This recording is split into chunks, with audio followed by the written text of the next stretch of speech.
Hello, this is Mary Beard, and it's great to be joining you, even if virtually, to be talking about early Rome. And I want to use the time I've got really to make just one big point, which is to say, I want to say why, for me, just how important it is to understand and get to know these stories of early Rome if you want to understand ancient Rome as a whole more generally. Now, they are mostly stories, and I'll be coming back to this. I don't actually believe that anyone called Romulus ever existed. Romulus really just means Mr. Rome. But true or not in that literal sense, they really take us in to some of the things that are most important about Rome, about how the Romans thought about themselves.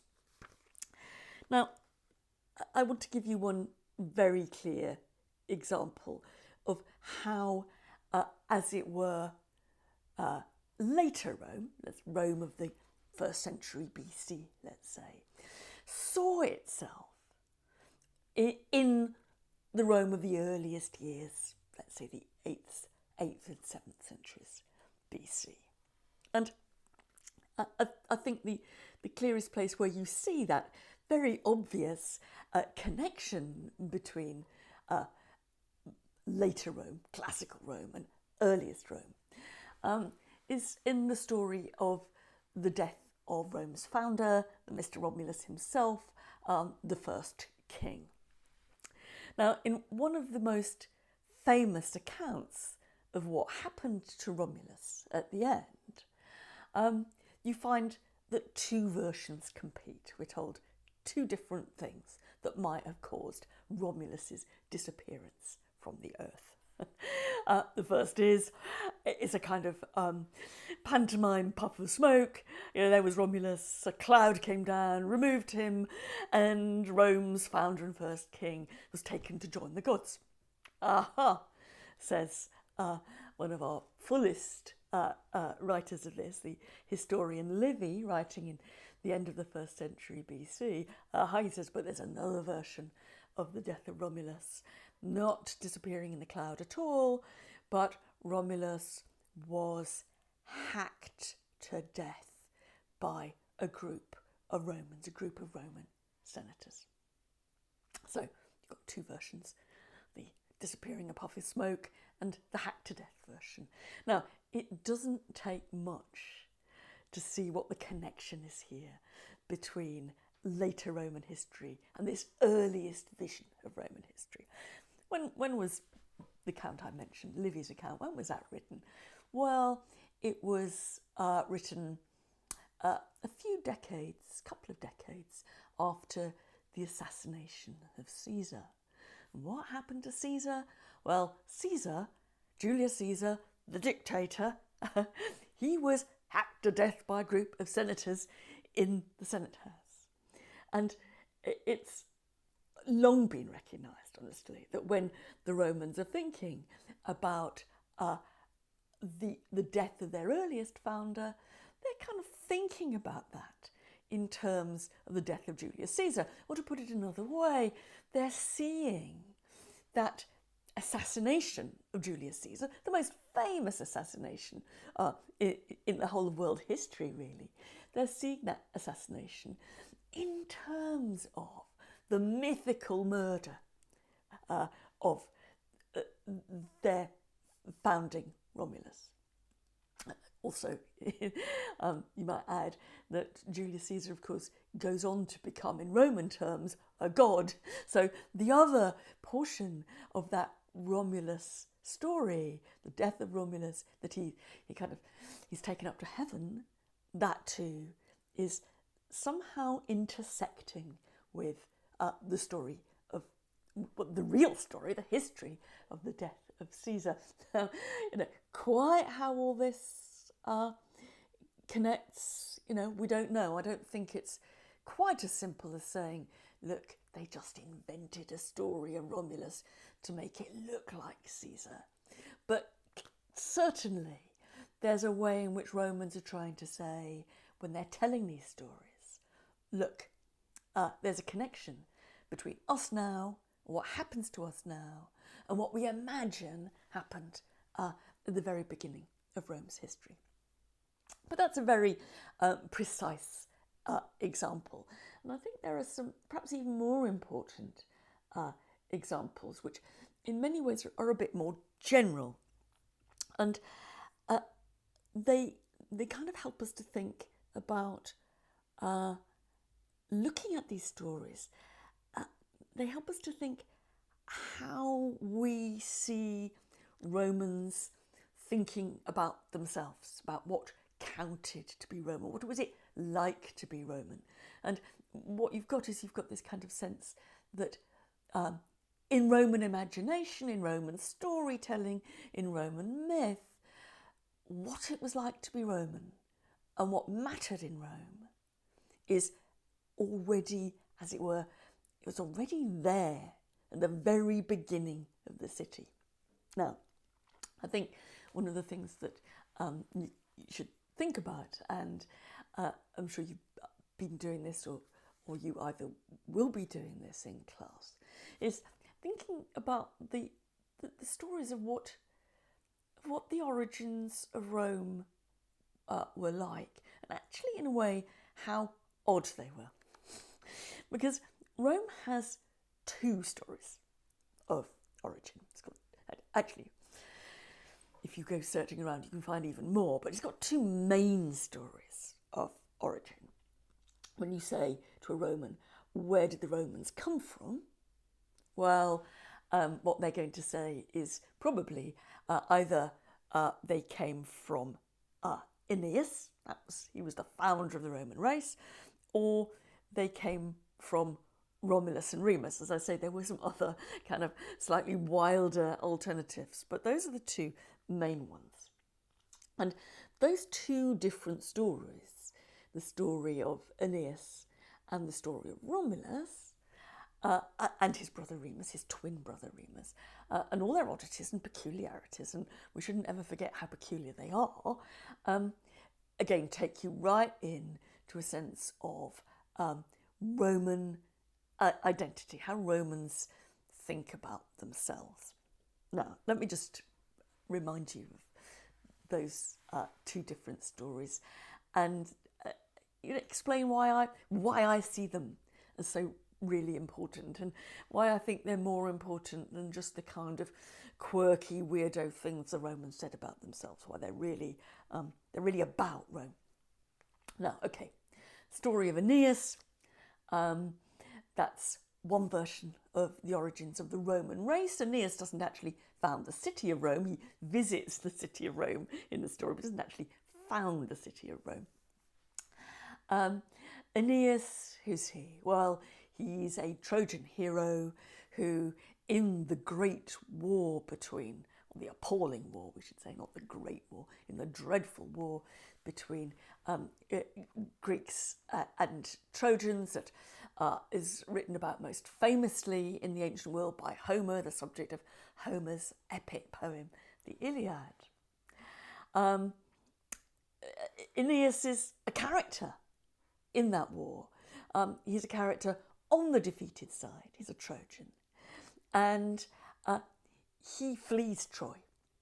And his destiny, and this is certainly me, his destiny is to found a new Troy in Italy. And he does have, according to the story, a series of wanderings, but he does eventually end up in Italy. And he doesn't quite found Rome, but he founds, as it were, the Trojan race who is going to become the Roman race on the soil of Italy.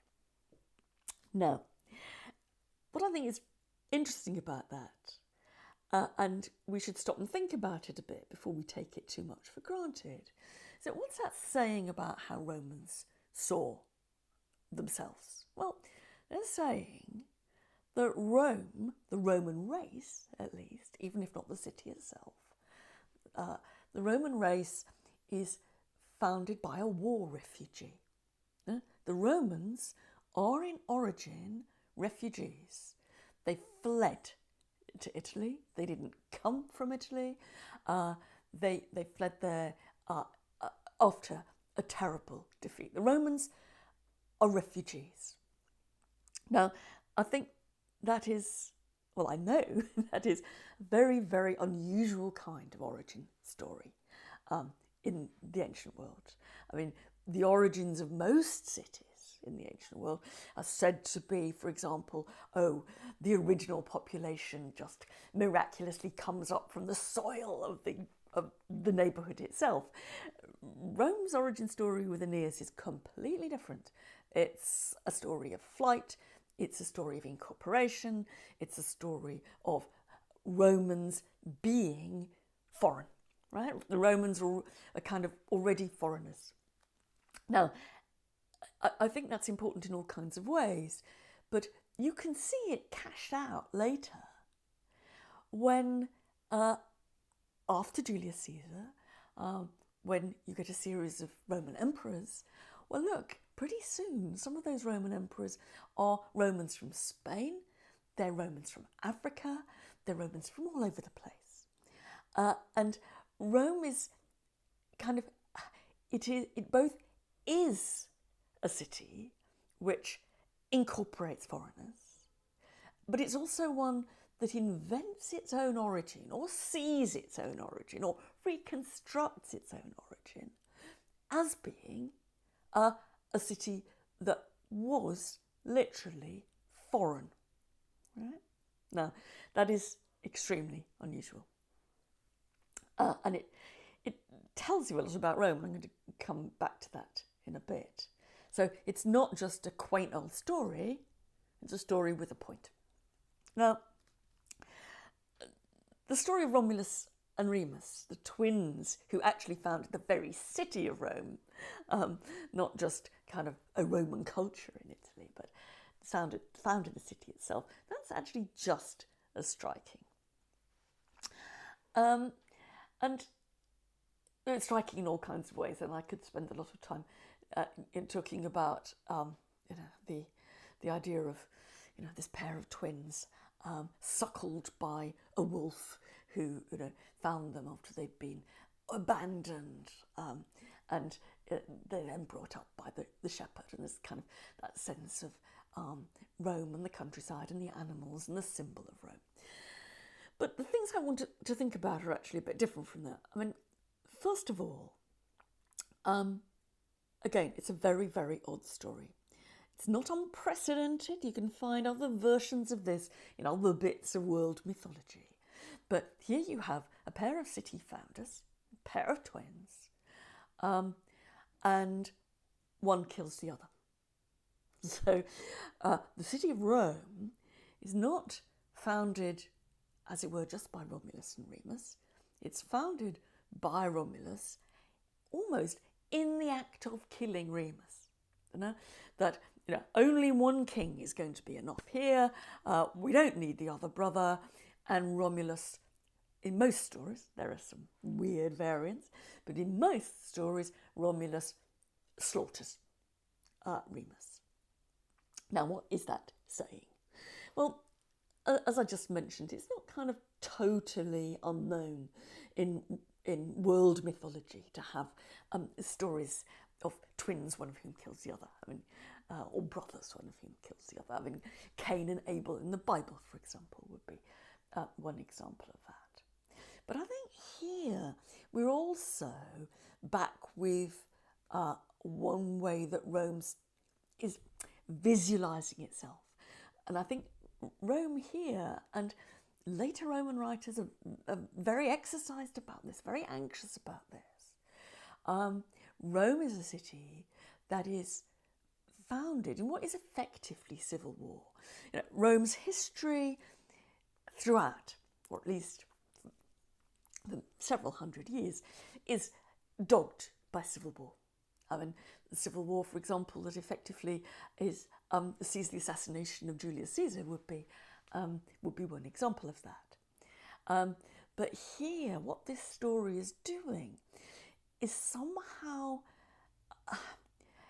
enabling the Romans to see that, as it were, their city was based on civil war. There was never a time in the history of the city of Rome when brother wasn't actually fighting brother. So it's a rather gloomy version of what it is to be Roman. It's a version which says you can't ever escape civil war, brother killing brother, father killing son, families set against one another. That is built into the history of Rome. The other thing about the story of Romulus and Remus, or particularly Romulus when he's on his own, so after he's killed Remus, as you'll have discovered, or as you'll soon will, he looks around his little kind of band of shepherds, basically, and thinks, heavens, this isn't enough, there's not enough for a city here. So what does Romulus do? He says, I am going to have Rome as a place of asylum. Asylum seekers can come here, criminals can come here, enslaved people can come here. You can run away from your master and be a Roman. And he declares what was in Rome technically called an asylum, and it's the word we still use when we're talking about political asylum or asylum seekers. And he says Rome is an asylum, and anybody can come. Now, again, that is extremely unusual, almost unique in the history of all the stories that we know about cities in the ancient world. That somehow they're not built of their own citizens. They're built on migration. They're built on immigration. It's a story of an origin of a city that's much closer, say, to the origins of the United States than it is to most of the foundation legends that we have. And again, it backs up that story of Aeneas, which is that Rome is built, Rome is founded on incomers, on immigration, on migration. Now, I don't think that it always worked out like that. And by saying that kind of view of a migrant city is absolutely at the basis of Rome's ideology about itself, of Rome's view of itself. I'm not trying to say that Rome was certainly always nice to migrants. They were as prejudiced sometimes as anybody, and they would expel philosophers, they expel religions they didn't like, and they were, as prejudiced as anybody about some sorts of foreigners. So I'm not trying to say that Rome was always a welcoming place. But even when it wasn't a welcoming place, it had a sense of itself as being a place where people from the outside could come. And you see that in those, quotes, foreign Spanish, African emperors that I was talking about. You can also see it in terms of Rome's expansion of Rome's citizenship. I mean, now, again, don't imagine that Romans were nice, and don't imagine that the expansion of Rome, it becomes the biggest empire in Europe there has ever been, and it didn't do that by being friendly, it did it by massacres. But what Rome also does is it gradually turns the people it conquers into citizens, so that by 212 AD, CE, which is 1,000 years after the foundation of Rome, everybody, every free person in the whole of the Roman Empire becomes a Roman citizen. Again, that is extremely unusual in the history of ancient or modern empires.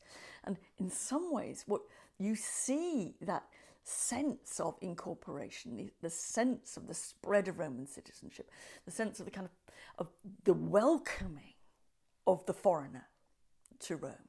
You see that already kind of imagined in the very beginning of Rome. As I've said, with Aeneas, but also Romulus's idea that Rome was actually an asylum, was to be an asylum, a safe place for people to come. Now, as I say, again, don't get the idea that they're nice, multicultural, liberal, nice lot of people. They're brutal, ancient people.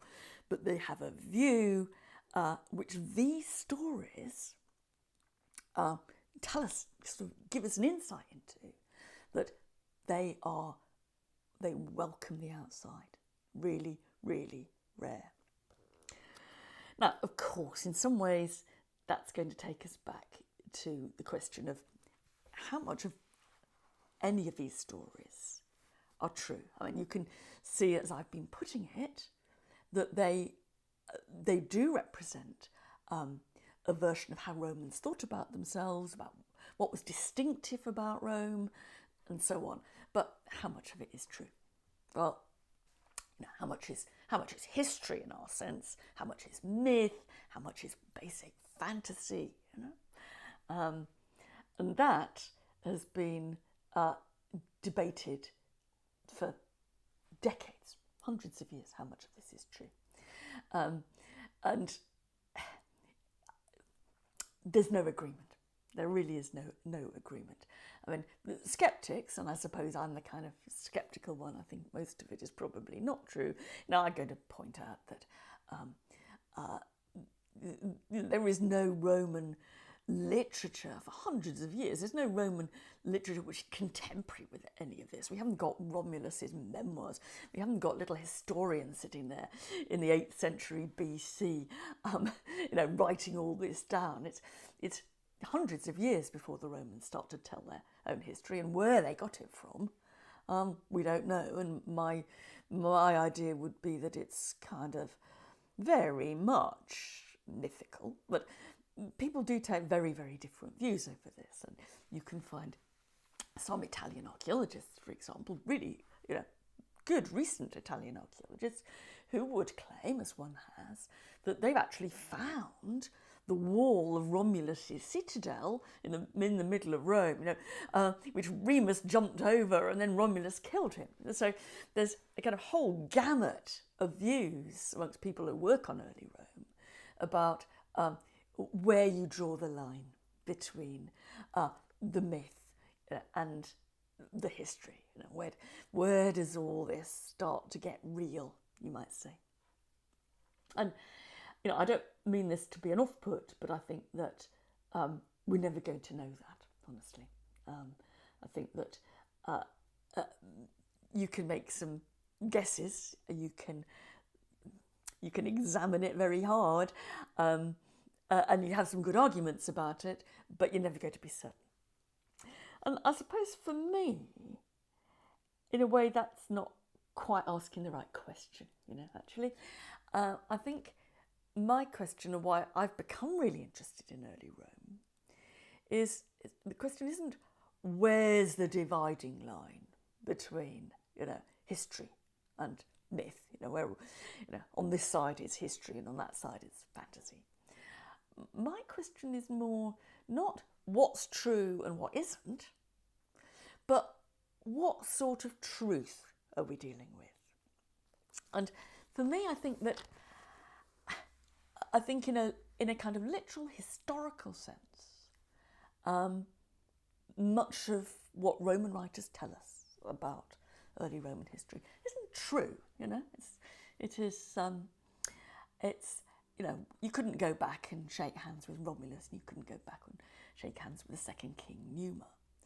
But I think if you think about truth in a slightly different way, if you think about truth as something which is telling us something really central and important about the community whose history this is, whose myth this is. If you think about truth not being about kind of reality, but being about what is truly important in this culture. How does this culture forever, for 1,000 years, how does Rome go on seeing itself? Well, in that sense, I think that these stories of early Rome are kind of true. Because what they're doing is they're telling us how Rome really imagined itself. So I think it's a great topic for a GCSE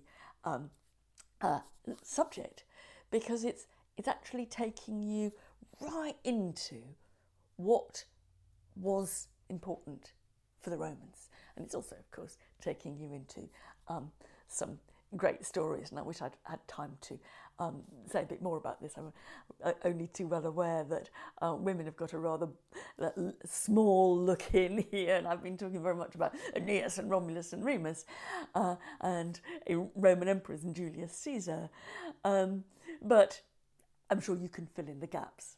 So I really hope you enjoy and have enjoyed doing the subject, because it's about real Rome, but real in a kind of sort of sense of, thought. It's how Romans really thought about themselves. It's not actually necessarily true at all. But anyway, do enjoy.